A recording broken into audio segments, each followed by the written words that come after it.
Hi friends, tube city food videos చూస్తున్నందుకు thank you. మా నుండి వచ్చే మరిన్ని వీడియో చూడడానికి కింద సబ్స్క్రైబ్ బటన్ నొక్కి దాని పక్కన బెల్ ఐకాన్ కంపల్సరీ నొక్కండి. అప్పుడే మా వీడియో నోటిఫికేషన్స్ మీకు వస్తాయి. ఇప్పుడు మనం ఈ వీడియోలో రోహు ఫిష్ కర్రీ చాలా సింపుల్గా మంచిగా టేస్టీగా సూపర్ టేస్టీగా ఎట్లా ఉండాలనేది చేద్దాం. ఈ ఫిష్ కర్రీ చాలా బాగుంటుంది. చేసే విధానం కూడా కొంచెం కొత్తగా చేసుకుందాము. ఇప్పుడు మనం ఫస్ట్ దీనికి కావాల్సిన ధనియాలు, మెంతులు, జీలకర్ర, మిరియాలు, దాల్చిన చెక్క, లవంగాలు, ఎండుమిరపకాయలు, ఎల్లిపాయలు ఇవి పక్కన పెట్టుకుందాము. ఫస్ట్ మనం వేపుకోవాలి వీటిని. ఒక ఇట్లా ప్యాన్ పెట్టుకోవాలి. ఒక కొంచెం మంచిది వెడల్పోయింది ప్యాన్ పెట్టుకొని దాంట్లో ధనియాలు, లవంగాలు, దాల్చిన చెక్క, జీలకర్ర, మెంతులు వేసుకొని కొద్దిసేపు వేపుకోవాలి. ఫస్ట్ ఒక 2 నిమిషాలు వేపుకోవాలి. దాని తర్వాత ఎండుమిరపకాయలు, ఎల్లిపాయలు వేసుకొని తర్వాత మళ్ళీ ఒక నిమిషం అంతసేపు వేపుకోవాలి. మొత్తం ఒక 3-4 నిమిషాలు అంతసేపు వేపుకోవాలి. ఇది వేపుకున్న తర్వాత ఇవి డైరెక్ట్గా మిక్సీ గిన్నెలో కోసుకోవాలి.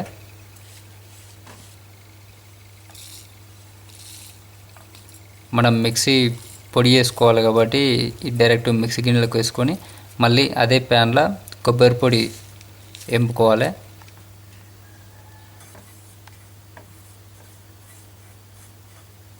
ఈ కొబ్బరి పొడి ఎక్కువ అవసరం లేదు. జస్ట్ మనం ఆ ప్యాన్ మంట చల్లారిపోయాక ఆ వేడికే అయిపోతుంది ఇది. ఇప్పుడు దాన్ని అంతా కూడా మిక్సీ వేసుకొని పెట్టుకుందాం. పక్కన పెట్టుకోవాలి. మిక్సీ వేసుకొని పౌడర్ చేసుకొని ఇప్పుడు నెక్స్ట్ మళ్ళీ ఆనియన్స్, 2 ఆనియన్స్ని మనం ఇట్లా ఫోర్క్ తోటి కుచ్చి కాల్చుకోవాలి. కాల్స్తే అవి లోపలికి ఉడుకుతాయి, టేస్ట్ బాగుంటుంది. జస్ట్ 1 మినిట్ అంతసేపు మంచిగా కాల్చుకోవాలి. కాల్చుకుంటే సూపర్ టేస్ట్ ఉంటాయి. కాల్చేది కూడా క్లియర్గా చూపిస్తున్నాను మీకు.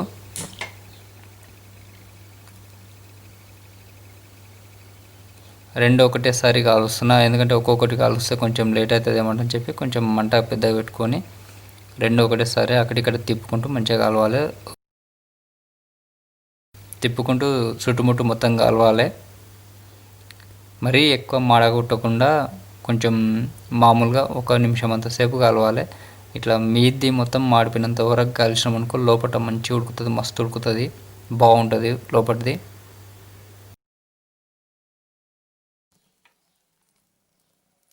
ఇట్లా 2 కూడా ఇట్లా కాల్చి పక్కన పెట్టుకోవాలి. ఆ మీద పొట్టు మాడిపోయిన పొట్టు తీసేసేయాలి. కొంచెం కాలుతుంటుంది, కొంచెం జాగ్రత్తగా తీసుకోవాలి కాలకుండా. ఎందుకంటే ఇప్పుడే తీసినాం కాబట్టి కొంచెం గరం గరం ఉంది, కాలుతుంటుంది. కొంచెం చూసుకొని ఆ మీద పొట్టు మొత్తం కాలిన పొట్టు మొత్తం తీసేసేయాలి.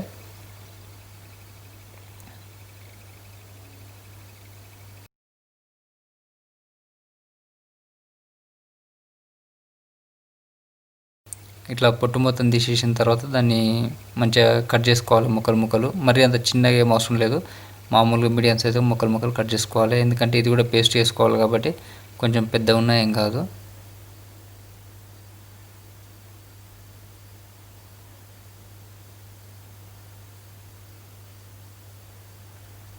ఇట్లా కాల్చిన 2 ఉల్లిగడ్డలు కూడా మనం మంచిగా ఇట్లా కట్ చేసుకోవాలి.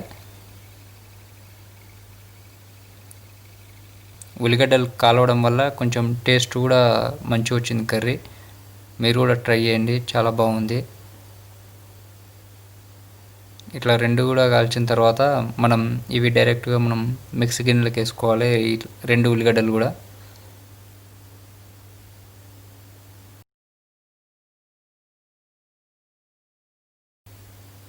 దీంతోపాటు ఒక 3-4 పచ్చిమిరపకాయలు వేసుకోవాలి.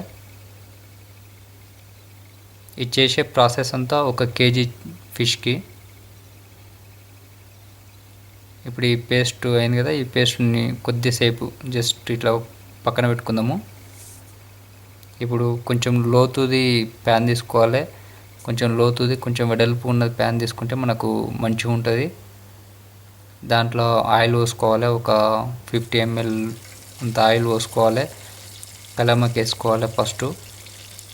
దాని వెంబడే మనం ఆనియన్ ఇప్పుడు పేస్ట్ వేసుకున్నాం కదా, ఆనియన్ పేస్ట్ అది వేసుకుందాము. అల్లం వెల్లిగడ్డ అనుకుని ఎరిగిండంగా అది చూసి అల్లం వెల్లిగడ్డ పేస్ట్ లాగానే కనిపిస్తుంది, కానీ ఆనియన్ పేస్ట్ ఇప్పుడు మనం చేసుకున్న ఆనియన్ పచ్చిమిరపకాయల పేస్ట్ అది.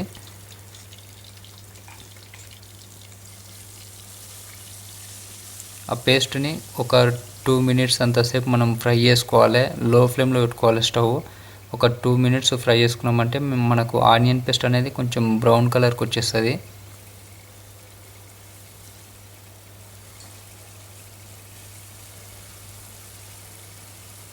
కొంచెం నిదానంగా అయినా సరే మంచిగా ఫ్రై చేసుకుంటే టేస్ట్ కూర కూడా మంచిగా అవుతుంది. ఒక ఇట్లా 2 మినిట్స్ ఫ్రై చేసుకున్నాక మనకి ఇట్లా కనిపిస్తుంది, కొంచెం లైట్గా బ్రౌన్ కలర్కి వచ్చేస్తుంది. మొత్తం కాదు, లైట్గా ఇట్లా బ్రౌన్ కలర్కి వస్తుంది. అప్పుడు మనం అల్లం వెల్లిగడ్డ పేస్టు ఒక 1/2 టీ స్పూను, పసుపు ఒక 1/2 టీ స్పూన్ వేసుకోవాలి. ఇప్పుడు మళ్ళీ ఒకసారి ఒక 2 మినిట్స్ మళ్ళీ ఒక 2 మినిట్స్ మనం ఫ్రై చేసుకోవాలి. ఎందుకంటే అల్లం వెల్లిగడ్డ పేస్ట్ మంచిగా ఫ్రై కావాలి, వాసన పోతుంది, టేస్ట్ బాగుంటుంది. కాబట్టి మళ్ళీ ఒక 2 మినిట్స్ ఫ్రై చేసుకోవాలి. ఈ నాన్ స్టిక్ ప్యాన్ కాకుండా మామూలు దాంట్లో పెడితే అల్లం వెల్లిగడ్డ పేస్ట్ అనేది మాడిపోతుంటుంది, అడుగు పట్టిపోతుంటుంది బిగ్గర. కొంచెం కలుపుకుంటూ కిందికించి గిక్కుంటూ మంచిగా కలుపుకోవాలి. ఇప్పుడు ఆ 2 మినిట్స్ తర్వాత మిరపపొడి వేసుకోవాలి. 2 టీ స్పూన్ల మిరపపొడి వేస్తున్నా. కొంచెం అంత సాల్ట్ వేసుకోవాలి. కొంచెం కారం స్పైసీగా ఉంటేనే టేస్ట్ మంచిగా ఉంటుంది అని చెప్పి కొంచెం మిరపపొడి కొంచెం ఎక్కువ వేస్తున్నాను నేను. అది మొత్తం ఇట్లా మంచిగా మిక్స్ చేసుకోవాలి. ఇట్లా కలిపిన తర్వాత మనం ఫస్ట్ గ్రైండ్ చేసుకున్నాం కదా పౌడరు, ధనియాలు అవన్నీ అవి వేసుకోవాలి పౌడరు. దాంతోపాటు పుదీనా ఆకు వేసుకోవాలి. వేసుకొని మళ్ళీ మంచిగా కలపాలి.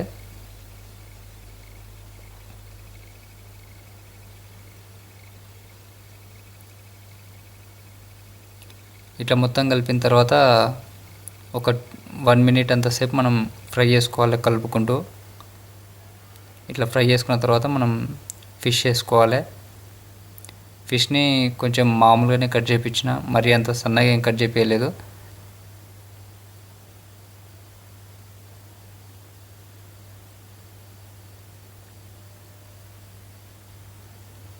ఇట్లా ఈ ముక్కలన్నీ కూడా మంచిగా కడిగి పెట్టుకున్నాయి, ఉప్పు నీళ్ళలో కడిగి పెట్టినాయి.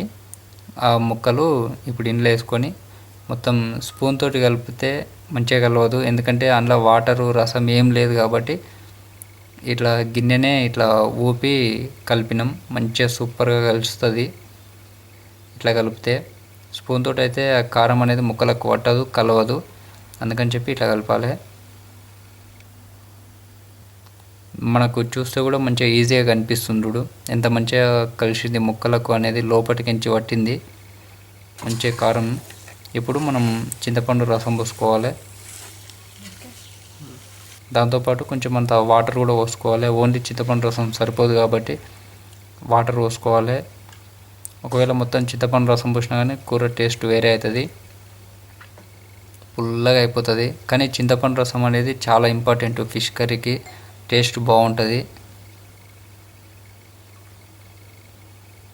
ఇట్లా మనకు కావాల్సినంత వాటర్ పోసుకోవాలి. మరీ ఎక్కువ నీళ్ళు పోసి రొచ్చు వేయకూడదు. మామూలుగా ఒక గ్లాస్ సగం వాటర్ పోసుకోవాలి.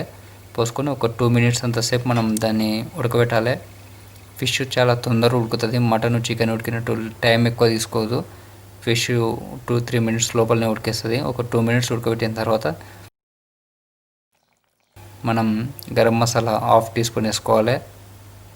కొంచెం అంత కొత్తిమీర వేసుకోవాలి. వేసుకొని మొత్తం ఒకసారి మొత్తం కలిపి స్టవ్ బంద్ చేసుకొని మూత పెట్టుకుంటే చాలు, మనకు ఫిష్ కర్రీ సూపర్గా ఉడికిపోతుంది. మళ్ళీ మనం ఎక్కువసేపు మళ్ళీ ఇంకా ఉడకబెట్టాల్సిన అవసరం లేదు. కలిపేటప్పుడు ఎప్పుడైనా సరే స్పూన్ పెట్టకుండా ఇట్లా కలిపారనుకో ఫిష్ అనేది ఆ ముక్క విరిగిపోకుండా మంచిగా ఉంటుంది. స్పూన్ పెట్టిరంటే మొత్తం గిజ్జిం అయిపోతుంది. ఫ్రెండ్స్, మీకు వీడియో నచ్చితే లైక్ చేయండి, షేర్ చేయండి, సబ్స్క్రైబ్ చేసుకోండి. మన నుండి వచ్చే మరిన్ని వీడియోలు చూడండి, మా ఛానల్ని ఎంకరేజ్ చేయండి. థ్యాంక్ యూ ఫ్రెండ్స్, వీడియో చూసినందుకు. మీకు ఎట్లుంది అనేది కామెంట్ రూపంలో పెట్టుండి. అండ్ మీకు ఏమన్నా కొత్తగా రెసిపీస్ కావాలంటే కామెంట్ రూపంలో రాయండి, మేము వాటిని చేయడానికి చాలా వరకు ప్రయత్నం చేస్తాం. Thank you friends.